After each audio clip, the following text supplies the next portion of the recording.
vous entendant à l'instant.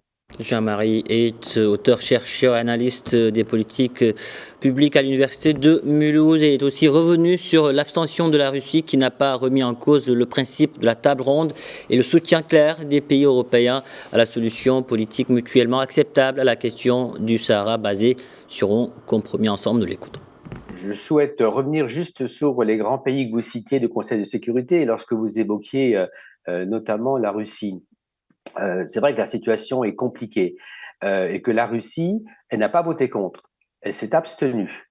C'est à relever quand même dans le contexte difficile, tendu, sachant que le texte des Nations Unies a, j'ose dire, le porte-plume, c'est pas péjoratif, hein, mais le porte-plume du texte qui a été présenté était porté par un Américain. Ça a une importance qui n'est pas négligeable. Mais la Russie n'a pas voté contre, elle s'est abstenue.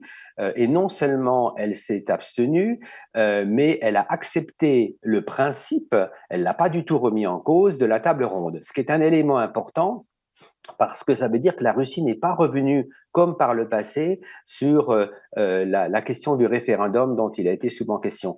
Donc c'est aussi des petites choses dont il faut prendre en compte dans la réflexion de la situation que nous connaissons aujourd'hui.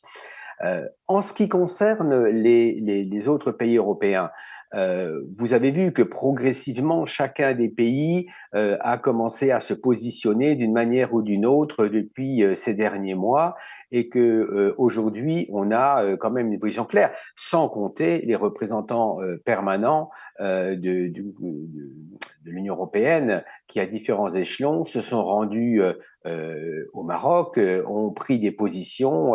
Donc, on peut penser que là aussi, et si on sort du strict problème évoqué par le statut du Sahara marocain, tous les autres accords avec l'Union européenne sont quand même plutôt majoritairement positifs et vont dans le bon sens et dans l'intérêt et du Maroc et de l'Union européenne.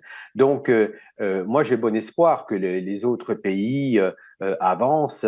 Vous savez, c'est comme dans une grande famille, lorsque il y a un sujet qui est à aborder, chacun regarde un petit peu l'intérêt qu'il a dans cette affaire et puis l'intérêt collectif. Et selon la balance, ça change un petit peu par moment ou ça met plus de temps à aboutir. Mais j'ai bon espoir par rapport aux autres pays que les choses vont avancer dans les temps à venir.